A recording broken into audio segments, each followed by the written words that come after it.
China understands leverage, and Canada should understand the risks. Commentary. The recent confrontation between the United States and China should be studied carefully in Ottawa. It was not merely a trade dispute. It was a warning about what happens when a Western country allows a strategic rival to accumulate leverage while failing to build leverage of its own. In 2025, Washington imposed sweeping tariffs on China. Beijing responded almost immediately, not only with tariffs of its own, but with export controls on rare earth elements. These are not obscure commodities. They are essential to smartphones, electric vehicles, advanced manufacturing, missiles, aircraft, satellites, and virtually every modern defense system. China dominates global rare earth processing. That gave Beijing a weapon far more powerful than a tariff schedule. The lesson is blunt.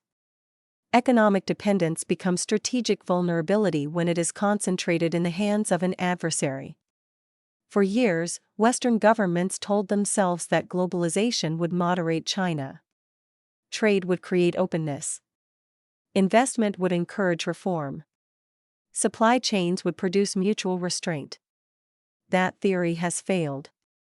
China accepted Western capital, accessed Western markets, absorbed Western technology, and then built a system designed to make others dependent on it. This was not accidental. It was strategy. China identified the pressure points in the Western system: critical minerals, manufacturing, shipbuilding, pharmaceuticals, telecommunications, industrial inputs, and advanced technology. It used state subsidies, forced technology transfers, intellectual property theft, cyber operations, and industrial policy to build national power. Meanwhile, too many Western leaders treated supply chains as a matter of efficiency rather than security. Canada has made the same mistake. We are blessed with critical minerals, energy, agricultural capacity, advanced research, and a strategic geography that should make us one of the indispensable countries of the democratic world. Yet too often we behave as though national power is something vaguely unpleasant, rather than something responsible countries must build and protect. We delay projects. We overregulate investment. We frustrate resource development. We speak endlessly about resilience while neglecting the hard work of deterrence. Resilience is not enough. A country that only absorbs pressure but never creates pressure is not secure. It is merely waiting for the next crisis. Canada needs a China strategy built on leverage. That does not mean reckless confrontation. Nor does it mean severing every commercial relationship or pretending that China will disappear from the world economy.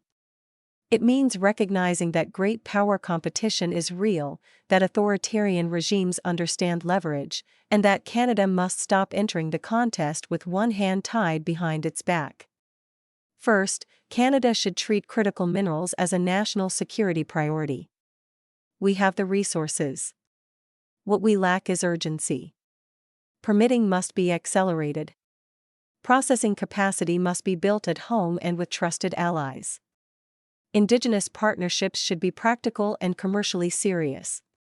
The objective should be clear: Canada should help ensure that no democratic country is forced to rely on Beijing for the materials that power its economy and its military.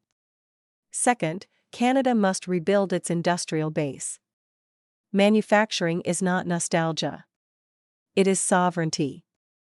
A country that cannot produce key goods, sustain its defense industry, or contribute meaningfully to allied supply chains will find itself dependent when the next crisis arrives. We should be working with the United States, Europe, Japan, South Korea, Australia, and India to build secure supply chains in defense, energy, semiconductors, pharmaceuticals, aerospace, and advanced manufacturing. Third, we must take foreign interference seriously. China's influence operations do not rely only on spies and cyber attacks. They also rely on elite cultivation, diaspora intimidation, academic pressure, media influence, commercial dependency, and political timidity. Democracies are open societies. That is a strength, but openness without vigilance becomes vulnerability. Canada must expose coercion, prosecute illegal activity, protect citizens and residents from intimidation, and stop pretending that naming the problem is somehow more dangerous than the problem itself. Fourth, Canada must understand energy as strategic power. The world needs reliable energy. Our allies need alternatives to authoritarian suppliers. Canadian LNG, uranium, hydropower, oil, natural gas, and future small modular reactors should be understood not only as economic assets, but as instruments of national and allied security. When Canada refuses to develop and export its own energy, we do not make the world cleaner or safer. We often leave our allies more dependent on regimes that do not share our values. Finally, Canada must rediscover seriousness. Strategy is not a slogan. It is the disciplined alignment of resources, interests, and national will. China has been thinking this way for decades. The United States is now relearning the lesson. Canada cannot afford to be the last country at the table.